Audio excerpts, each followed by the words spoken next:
It's a quick fix. You have to be aware of your position. You're an apprentice for a reason, and then there's people above you for a reason. So it only makes sense that you should be listening more than you're speaking.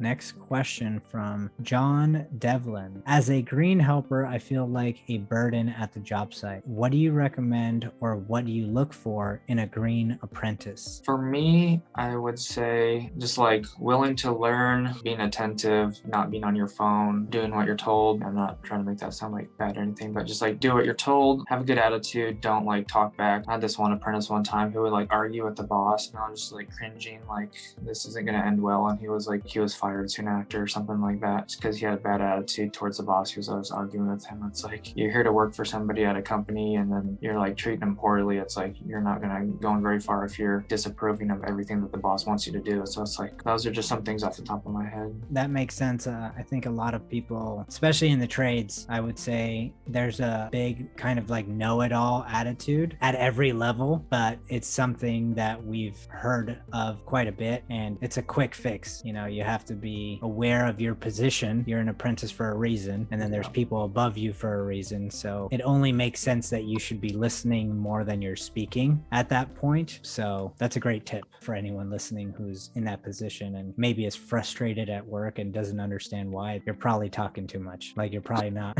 doing enough of what you should be doing, and you're too focused on things that you shouldn't be focusing on at this point in your career. I would probably also ask, if you are just starting out, to ask questions if you don't understand something. That's a huge one for me. I learned very soon off in my apprenticeship. Ask questions if you don't understand something, and if you still don't understand something, say it again. Make sure you understand something completely before someone leaves you alone to do some work. Make sure you know 100% what you're doing and what needs to be done. Did you ever get in a position where you felt nervous to ask questions? We have talked to some people who were just too nervous to ask questions, and then they would just go ahead and do the work, but it would be wrong, and then they would actually get in trouble. So well, I would say I was nervous for a while to ask questions because I was in a toxic work environment where basically you'd get yelled at whether you did something right or wrong. So basically if I asked like too many questions, they would kind of get mad at me or something. So it wasn't the most helpful environment to be in when you were trying to learn. So now I just ask questions and make sure I know what I'm doing, even as a journeyman. I feel like that was kind of ingrained inside of me early as an apprentice because of that toxic work environment. So I always ask questions now because I don't want to mess up,